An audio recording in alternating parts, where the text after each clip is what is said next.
On this special playoff edition of Football Focus, we'll talk with Port Allegany head coach Justin Bienkowski, whose 12-0 District 9 champion Gators faced District 10 champion 11-1 Greenville in the PIAA Class A quarterfinals on Friday night at Corey High School. Hi, I'm your host, Bob Parana.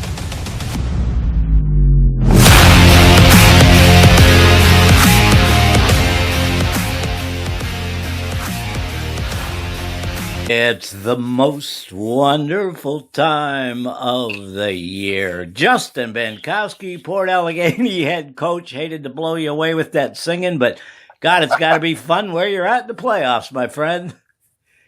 We have continued to accomplish our goal. First and foremost, always great to have a conversation with you, my friend. Yeah. But we have continued to accomplish our goal, which is simply play and coach for one more week. Yeah. And we continue to do that, and last week was, just because it was the most recent one, last week was a complete dominance of a really good Red Bank Valley offense. Yeah. And that was Chad Schultzman and Kyle Bachman and Chad Alexis and Bubba Ramo. Defensively, those guys put together a plan and executed the plan with the players. And the players, I mean, we were showing and dropping and confusing, and it was a lot of fun. Yeah, especially because they had played so well towards the end, and Blaine put together one heck of a game plan against Union AC. So you guys win that game, 41-19, to jump to 12-0. In the meantime, up in District 10, your opponent this week, the second seed, Greenville Trojans, they beat Wilmington 25-22. I made a few notes here that we'll talk about them a little bit, but that was that school's first title since 99,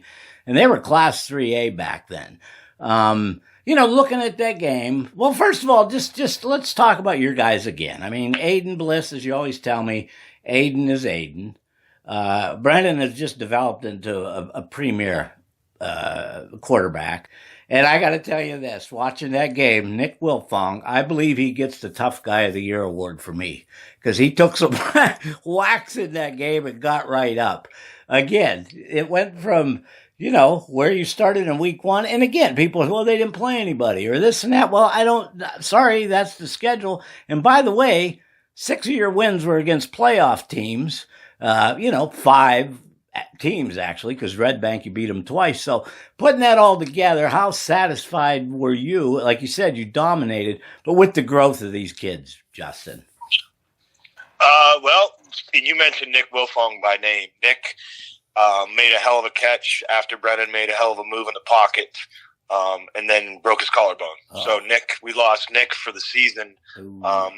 Probably, Nick is he started playing football in third grade and has never missed a game. Oh my. And Nick is intellectually insanely up there and football savvy. And we added another coach. We got Coach Ethan, Coach Tristan, and Coach Nick.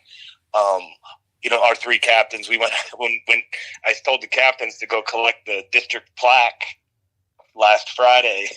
3 of them guys are beat up, and Aiden's the only one still in pads. And but it's really cool.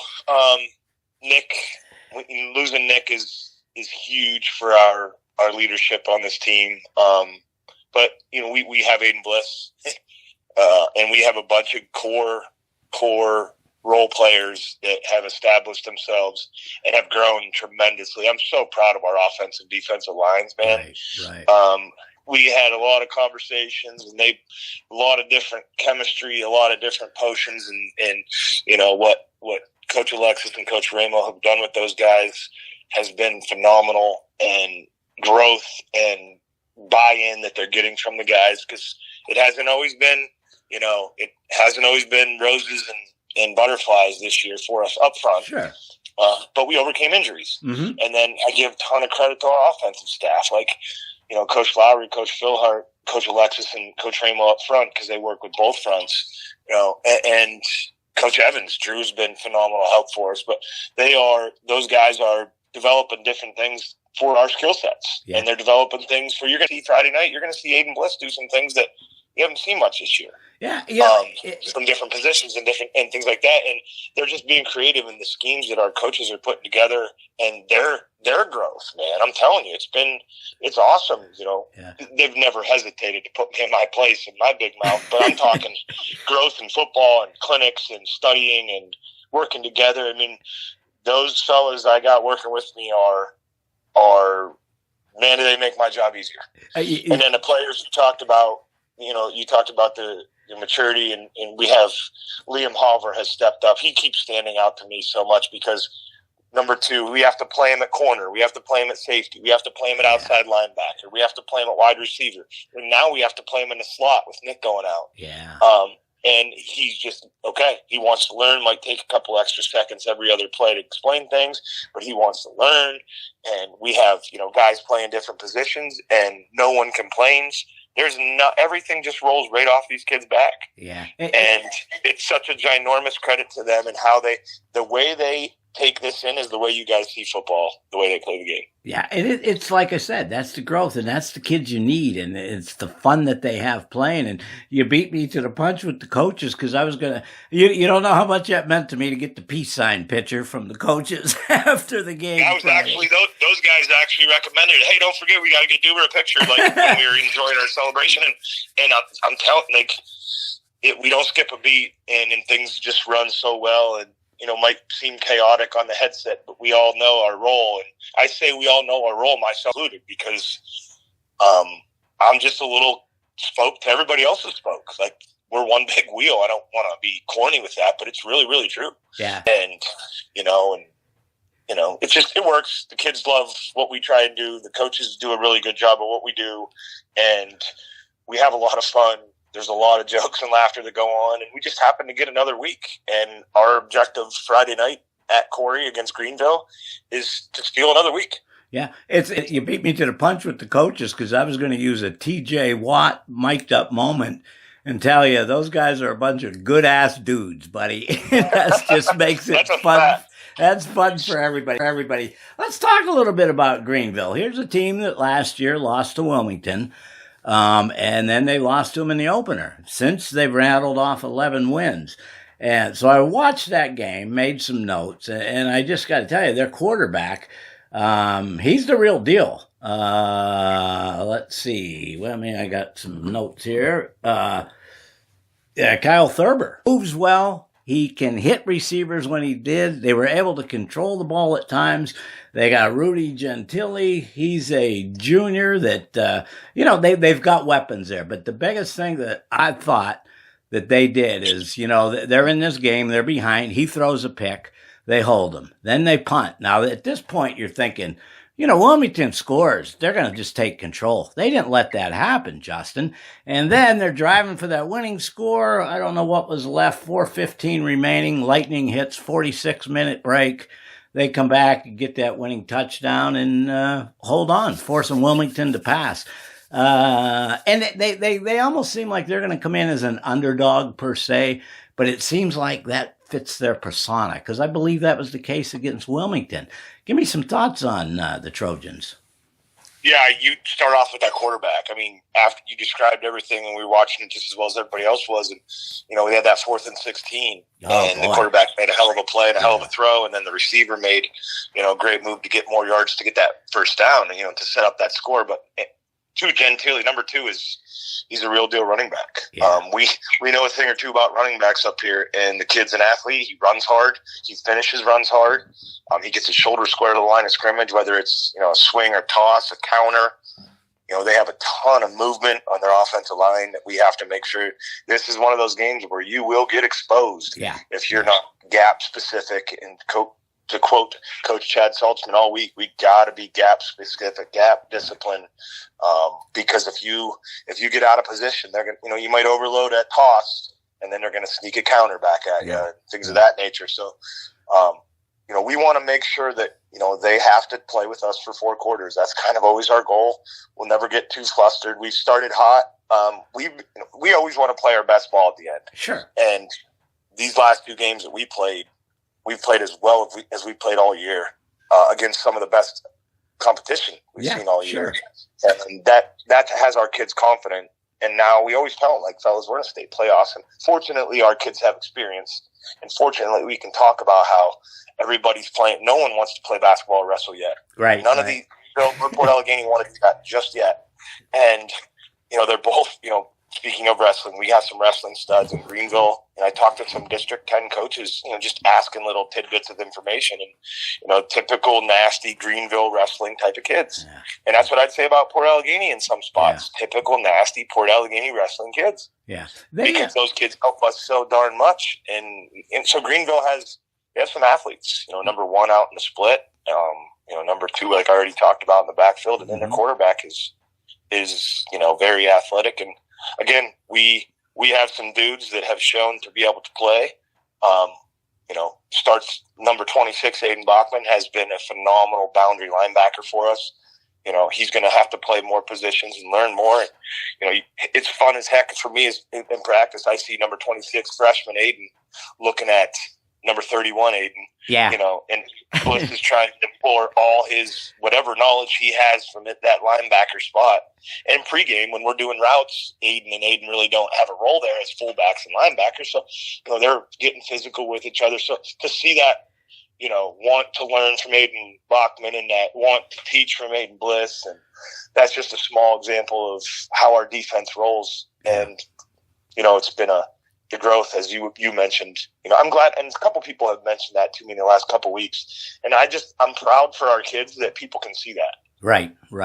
And because we're on the inside and it's day to day, so you don't really think about it. But people see that, they can see our kids, that our leadership goes on, and they can see our kids' character, and they can see our kids, mentality and coachability and effort, and I'm glad that jumps out at spectators. Yeah, they they were very good with like that shovel pass, which that can be tricky at times. Up front on defense, they got that big boy, Cameron Remold, and he's a destroyer. He was able to kind of disrupt some things. The one thing I was impressed with Greenville is they faced Chase Mitchell from Wilmington. Mitchell Tree, yep. Mitchell Tree. He reminded me a hell of a lot of Aiden Bliss. And again, this kid, he had his day. He ran for 100-something yards, 150-something yards, 3 touchdowns. But it seems like that was almost good practice for them to see what they're about to face.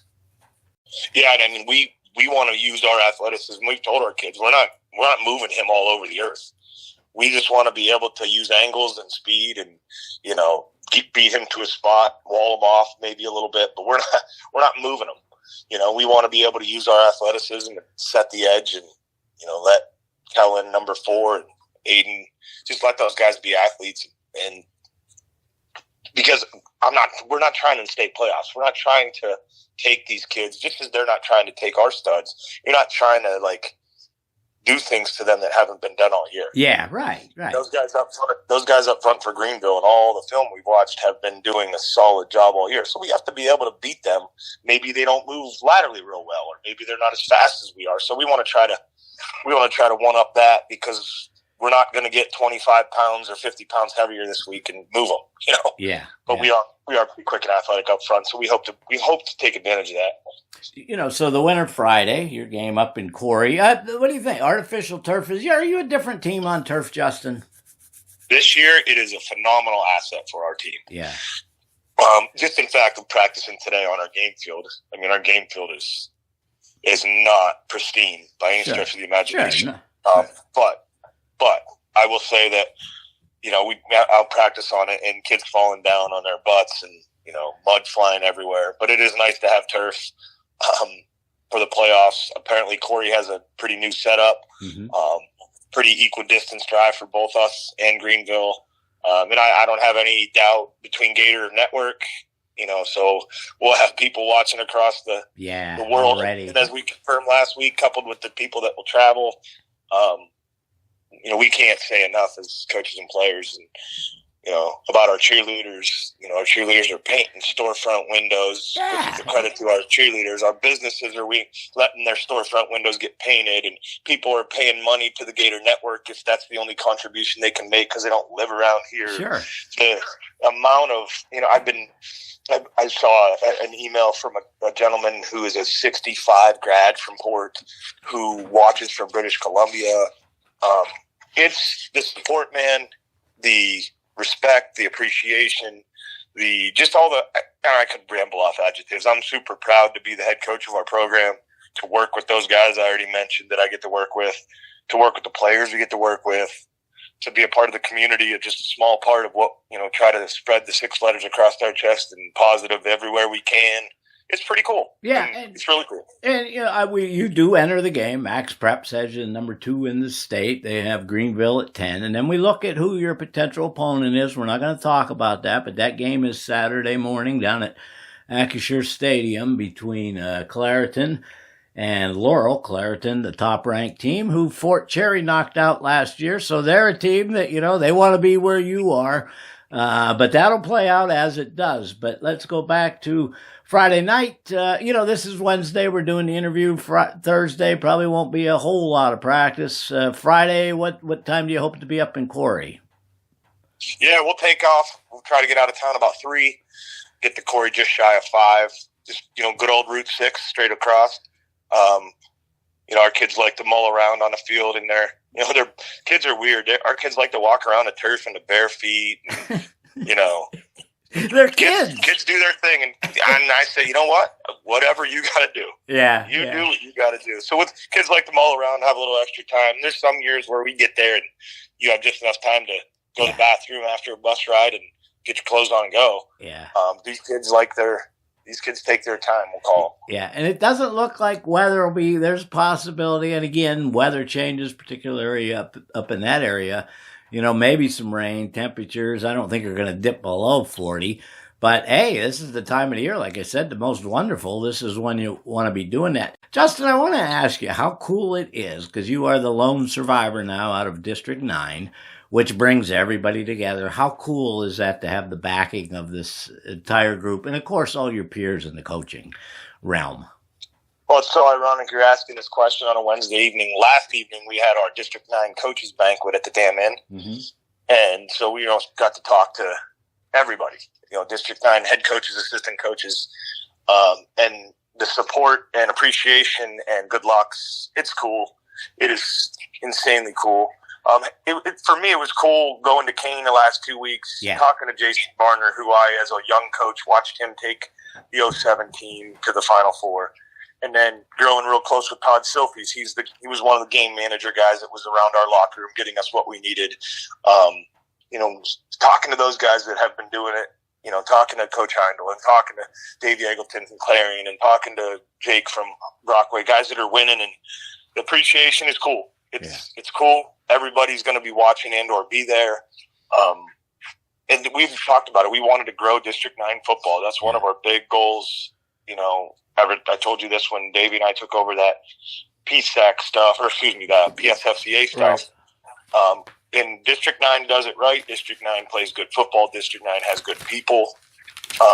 So that's where for me it's cool. Is like, if we can, I do the best job that I possibly am able to do to try to spread the good word about Port Allegany football, because I want people to know that it's a good vibe and it's cool to root for us. We are the type of kids you want to root for. Yeah.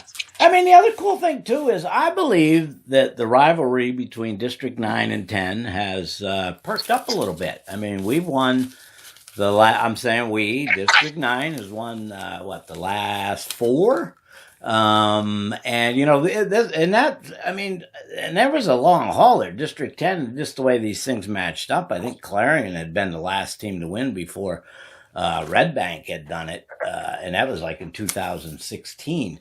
So you're feeling that. Is there a rivalry there? Do you say? I mean, I just have to believe it's got a little more serious between you and District 10. Initially, we talked March. Our goal, we wanted to, what do we need to get to? We needed to get to play Wilmington in this round. Yeah. Because getting to meet the Wilmington football staff and the way they players play. Like I really reminded of us. Really hard nosed, but very clean. And I know their principal used to coach against. He used to coach Cowdy. So I would say that was kind of a little cool. But seeing Greenville as a new team, honestly, man, it is literally who's next. Yeah. Who's next? This is who's next, and this is what we're gonna do, and this is it's not coach speak. I promise you. Yeah. It's just how we do it. I just for bump and giggles, I looked back at the 24 District 10 championship, and there was Greenville. They were an underdog, and damn, on the very first offensive play, kid hit somebody 40 yards upfield. That kid laterals across the field, actually throws a pass for a touchdown, and then they come back with an onside kick. They didn't get it, but that was kind of the only way they were going to be Wilmington, last year. Kind of expecting I'm sure they got the cover ready to roll it out, buddy. We have between film on Monday, practice today, and practice yesterday, and we'll do it again tomorrow, and we'll talk about it. We have told the kids trick plays, weird formation or counters, reverses. Every special team is ready, and I coach the special teams, and we've talked about it. It's going to be, we're going to be all eyes and ears attentive as soon as that ready for play whistle happens, because what might start going one way might reverse back the other way. Yeah, so. And it's one of I did notice too that they had some holes when they were kicking off. Wilmington was able to move that ball, up the field. So, something to watch for. But then they started kicking short because it's like, we just can't cover this. Having said that, do you feel, I'm sorry if I come off this way, but I believe they're kind of the underdog. Does that mean anything to you? I don't know how to phrase that, but do you feel does it put any pressure? No. I mean, we talked about this all year and we actually talked about this on our trip to the Dam Inn. Like, we're on the top, in terms of, last year's in how media ranks you. They say it's, the challenge to get to the top, and then it's harder to stay at the top. Yeah. So we've talked all year how we're getting everybody's best. Would I consider them an underdog? I guess on paper, simply because we've been here before and they haven't in a while. But at the end of the day, like I told you, we are playing, we just don't want, I jokingly said this to both our wrestling coach and our boys basketball coach. We're not ready to give them up yet. Yeah, right. That's the only, and again, there's a will with this team. Like, it's just never over. It's never time to freak out. There's always, as long as there's time to have one more play, this team is going to try and win the game. And it all starts with 31. Yeah. 31 brings a will to our team that you're only going to stop them because you're better. Yeah. You're not going to stop them because we're going to self-destruct. You're not going to stop them because we are uncoachable. You're not going to stop them because we don't bring our effort. So that's a huge, huge asset to our. I go back to is just the way, when early in the year when we talked, where it's like, hey, we're letting people see people, it's gonna be hard to game plan for you. Again, nick me and out, but you got people to fill that slot. But you have been able to show so many different things that, I'm sure at Greenville's side they're scratching their heads. Now, when are they going to pull this one? So you watch Friday. You'll see some things you haven't seen us do yet. So keep that. There's my little spoiler alert. Okay. Again, just the vibe and all that, and I just want to thank you for I know things I got sidetracked here in the season, couldn't keep up with stuff, but you're always been there, and just when I see your dad and your mom, that always makes my day. But just to see, like I said, that Port Allegany contingent, and I do feel like a Gator, but damn, it's something special, man. And we could go on all night about it, but the bottom line is, and you can't look ahead, but damn, I want to have this conversation where there's practice on Thanksgiving, because there's nothing better. Oh, we've talked about that. I talked about that with my wife. Because we're always, anytime we have Thanksgiving practice, we're always late getting to my parents in Johnsonburg and da-da-da-da. But it's special. it's special because it's more time with the kids. Yeah, That's really, truly, honest to God, I'm not throwing any BS, whatever. I'm telling you that us trying to win the football game on Friday is simply to get 7 more days together. Yeah, right. That's what we want to do. We want to get 7 more days of goofy jokes, 7 more days of kids being kids, 7 more days of, maybe having to yell at them, whatever it is. Whatever it is, right. Do you have your Friday outfit picked out yet? Well, I can tell you we will wear dark because we are the away team. Right. That's all I can tell you. We are the away team, so our kids will be in white. That means I'll have to wear something, and that some of the other guys on the sideline will have to wear, either black or orange. All right, but the orange shorts, they'll never be worn again, right? Those were washed and given back on. That's what you had said. Well, I'm excited for it. Now, I really appreciate you calling me sometimes during the season on Sundays and stuff. It really does. And we were chatting one week, and you're a historian of sorts, and I threw something at you, and I don't know if you knew the answer, if you found it out yet. And I don't want to put you on the spot because somebody will probably fill us in. Have you figured out where the Gator nickname came from? No, I have not. And I actually asked about this. And I think I got the answer. Uh-huh. But there's a couple things in my mind at the time, probably. Right. So you definitely stumped me. I almost like I said, if we were playing Who Wants to Be a Millionaire, yeah, and phone a friend, I'd call Lori Chase right now, and Lori Chase, the best historian of Port Allegany there is in terms of athletics. Yeah, she would know the answer. I figured if nothing else, we would get you to be able to mention her. So that's pretty awesome.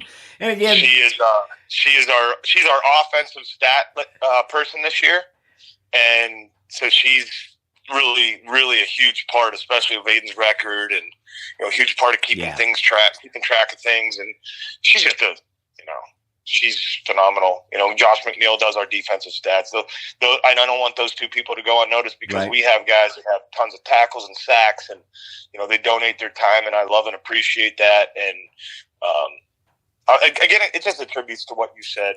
When you think of our football, it's not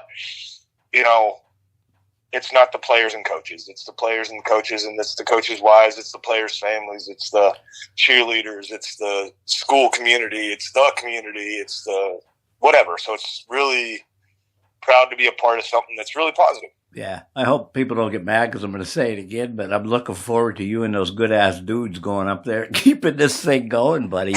As always, a pleasure, Justin. And like I said, it's just I've been watching from afar, but Joy sometimes has been tough lately, but damn, you bring it to me, and I'm looking for good things from you, buddy, because as I feel like I've kind of grown up a little bit with the program, and I appreciate everything, man. Hey, much love, man, and we appreciate having you interested, and you're always welcome in Gator Nation.